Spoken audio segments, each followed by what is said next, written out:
শুভ সকাল বন্ধুরা, কেমন আছো তোমরা সবাই? আশা করি তোমরা যে যেখানে আছো ঠাকুরের আশীর্বাদে অনেক অনেক ভালো আছো। তোমাদের ভালো এবং সুস্থতা কামনা করে আজকে ব্লগটা শুরু করলাম। হ্যাঁ, ব্লগটা আজকে এ বাড়ি থেকে শুরু করছি। কখন যে কোথায় থাকি তার সত্যিই কোনো ঠিক ঠিকানা থাকে না।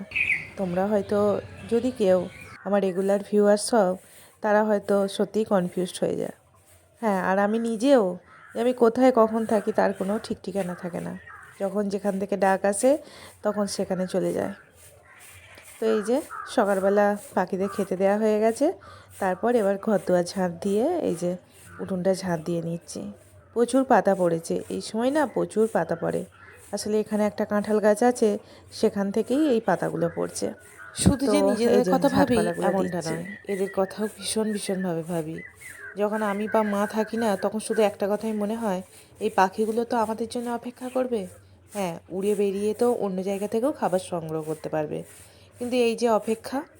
তো যখন থাকি তখন যথেষ্ট চেষ্টা করি এদের কেয়ার করার। কারণ ওই যে বাটিটা দেখতে পাচ্ছ, ওই বাটিটাতে জল প্রত্যেকদিন পাল্টে দিতে হয়, টাটকা জল দিয়ে।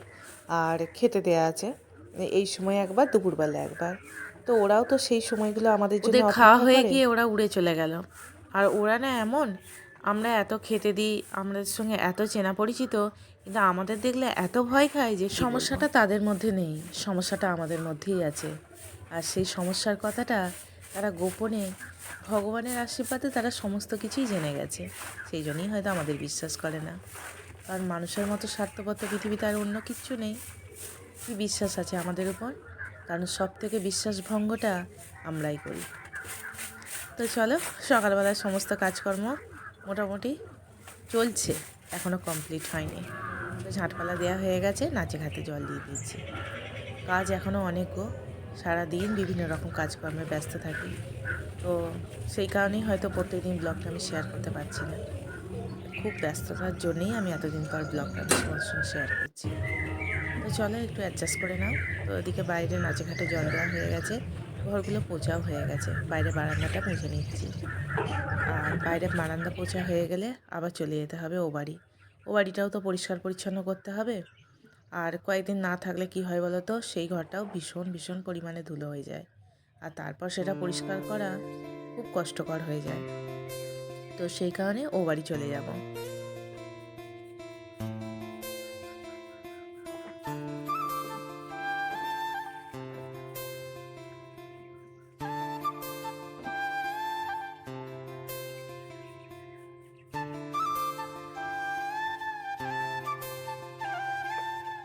সত্যি কথা বলতে খুবই ব্যস্ততার মধ্যে আছি। তো সেই কারণে একটু তাড়াতাড়ি করেই এই যে এ বাড়িতে চলে এলাম। বাইরেটা এত পরিমাণে ধুলো, তো ভাবলাম যে এই ঝাঁটা দিয়ে ঘরটা একবার ঝাঁট দিয়ে নিই, তারপর এই যে বাইরেতে। আর এখানে এই কাকিমাটা খুব ভালোবাসে আমায়, সব সময় আমার সঙ্গে দাঁড়িয়ে দাঁড়িয়ে কথা বলে, যেখানেই দেখা হোক সেখানেই আমার সঙ্গে কথা বলে।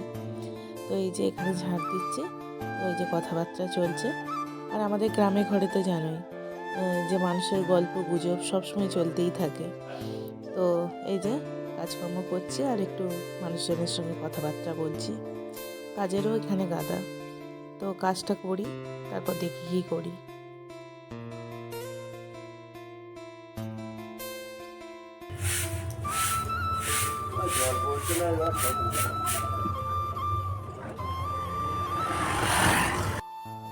আগের মতো রাস্তাঘাট আর পরিষ্কার দেখতে পাই না, কেননা ওই যে সাইডগুলো কেটেছিল না, মাটিগুলো সব রাস্তার উপর রাখা ছিল, তারপর থেকে দেখছি আস্তে আস্তে রাস্তা প্রচুর ধুলো, চারিদিকে রাস্তাগুলো।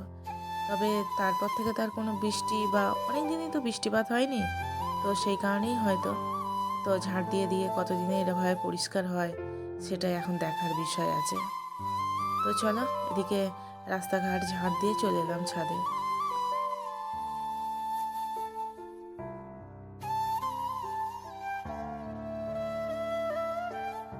আগের থেকে এখন রোদটাও অনেক চড়া, তো চাদর গায়ে নিয়ে কাজ করছি। হ্যাঁ, গরম তো একটু করছি। তো চলো ফটাফট চেষ্টা করি ছাদটা তাড়াতাড়ি করে ঝাঁট দেওয়ার। আর প্রচুর তো বাঁশ পাতা পড়ে, এখনও বাঁশ গাছের ডালগুলো তোমাদের দাদা ভাইকে কবে থেকে বলছি যে একটু সময় করে কেটে দাও, ওরও সেইভাবে সময় হচ্ছে না। ঘরে যে কাটারিটা আছে সেটাও না ভোঁতা হয়ে গেছে, সেই কারণে ওই কাটারি দিয়েও ও কাটতে চাইছে না।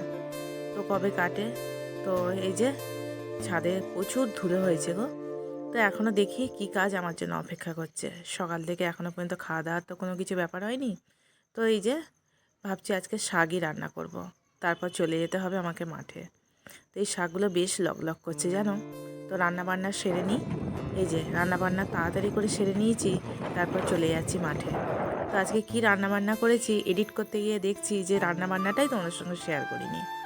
তো এই যে জমি দেখতে এসেছি, আর এই যে তোমাদের দাদাভাই যে গাছগুলো একটু সরিয়ে সরিয়ে দিচ্ছে, কেননা ওই যে বলছি না ধসা লেগেছে গাছে, এই যেটুকু বাঁচানো যায়। তোমাদের দাদাভাই মাঠে কাজ করছে, কিন্তু আমি আর ওই রোদটা সহ্য করতে পারলাম না। ও কাজ করছে ওখানে, এই যে কত দূরে, আর আমি গাছতলায় চলে এসেছি। মনে মনে ভাবছি যে কতটাই না পরিশ্রম করে, তাও নিজেদের স্বামীদের উপর কিছু একটু হলেই কত মান অভিমান রাগ তার নেই ঠিক। যা করছে শুধু কি নিজের জন্যে, ভাবতেও কেমন লাগে। কিন্তু আমরা মেয়েরা নিজেদের একটুও কন্ট্রোল করতে পারি না।